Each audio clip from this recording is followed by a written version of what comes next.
For quite a while, I've wanted to do a series of prominent Jewish sages throughout history and get a look into their lives from a uniquely Netzarim perspective.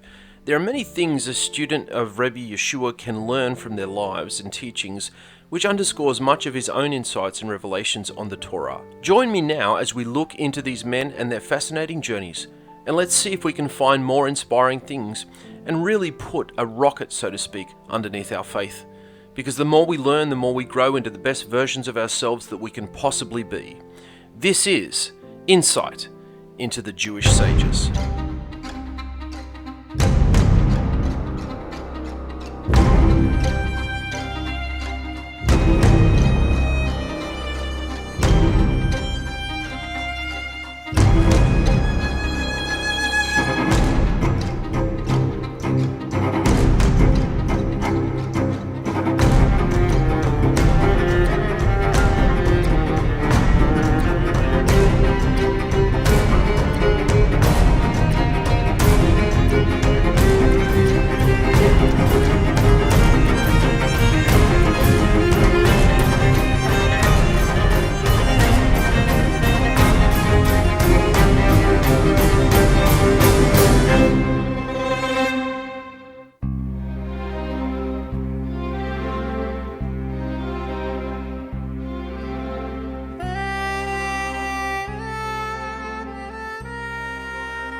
Rabbi Yisrael Meir HaKohen Kagan, otherwise affectionately known as the Chofetz Chaim, meaning the one who desires life, which was a name attributed to him based off the title of his first book with the same name. He was born in 1838 and lived until 1933, living almost a century. He was born in Dislatlava, Grodno, then part of the Russian Empire but now known as Belarus. He was probably the most influential rabbi of the late 19th and early 20th century. The Chofetz Chaim became known for his extensive work in the area of laws surrounding proper speech and prohibitions against Lashon Hara, evil speech. But before I go any further, I recommend watching Dr. Henry Abramson's lecture on the Chofetz Chaim as a supplement to the material that I'll share here, and I'll put a link to his lecture in the description of this video. As Dr. Abramson will tell you in his video, the famous picture of the Chofetz Chaim is questionable. Here is a copy of the original portrait, unlike the airbrushed image in the title picture. And it doesn't look too dissimilar, and if you examine the other photos and the current short video footage of him that's available, it's not completely off. But I'll leave this up to the viewer to decide. I'll show this rare piece of footage a bit later in the presentation. There is another piece of footage that I have heard is in the National Archives in the US depicting the Chofetz Chaim selling a sefer, which at this time has not yet been released to the public. The Chofetz Chaim wrote many important works, most notably the Mishnah Berurah, clarified teaching, a companion to the Orach Chaim, meaning the manner or way of life, written by Rabbi Jacob ben Asher, which is based on the Shulchan Aruch, meaning ordered table, commonly known as the Code of Jewish Law. Now this is one of the many things that Jews do exceptionally well. That is, they extrapolate and expand on previous works, piling greatness upon greatness, covering all trajectories of all possible scenarios of Torah observance. The Mishnah Berurah deals with Jewish law that pertains to everyday life. This work is studied widely and considered an important source of practical halakha. The Chofetz Chaim was a practical teacher and leader, focusing much of his attention on halakhic guidance intended for Jews in distress and in compromised situations. And it is perhaps for this reason alone that much of his works are so crucial to be studied by serious Netzarim, because many, if not all, come from Christian backgrounds and find themselves aliens in their previous social spheres, in their jobs, and even within their own families. The Chofetz Chaim wrote for Jews enlisted into secular armed forces and Jews living far from established Jewish communities. As such, many Netzarim can glean a lot of information in terms of observance where adhering to fixed prayer is difficult, or have an inability to regularly attend a house of study, attend a kosher messianic synagogue, and difficulty eating kosher. It is worth noting here that eating kosher is far more than just avoiding pork and prawns. Another crucial aspect of his work was a mandate to eagerly await the arrival of Mashiach, to the point that he taught his students laws that will only be relevant after the next Beit HaMikdash, the next holy temple, is built in Jerusalem. He wrote his previously mentioned book, Chofetz Chaim, when he was in his early 30s, and it examines the faculty of speech, the laws of its correct use, directly connecting every aspect to verses in the Torah, and how to engage the mouth in a myriad of situations for the purest of results.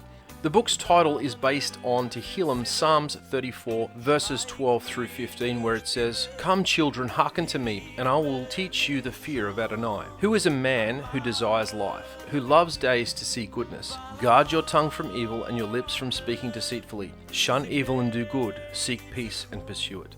The book is divided into three parts. There is the Mekor Kayim, which is the source of life, the legal text.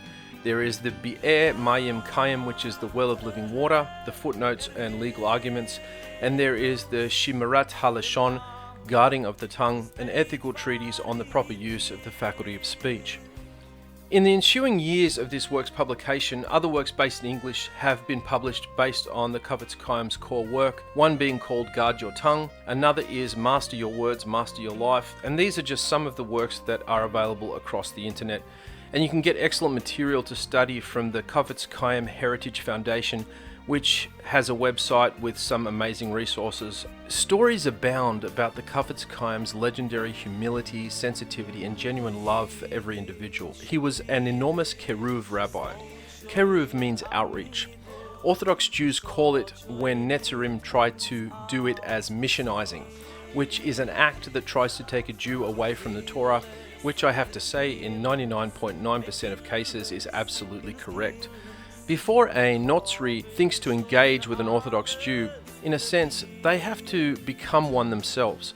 Unless your Torah observance and fear of heaven is better than the person you are going to engage with, forget it.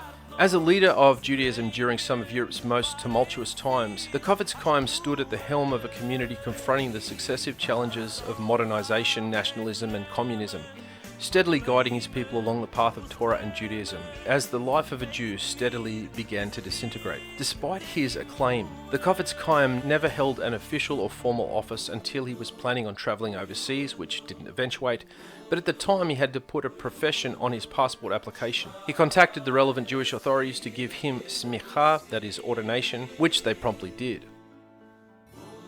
Stories of the Chofetz Chaim usually exhibit his extraordinary sensitivity, and many of them contain almost microscopic levels of insight.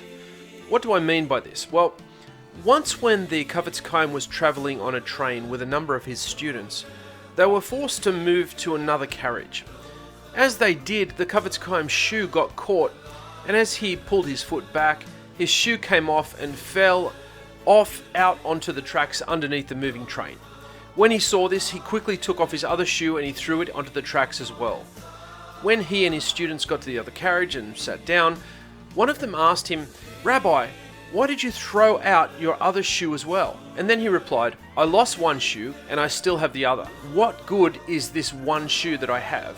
And if someone finds my lost shoe, what good will it be to them?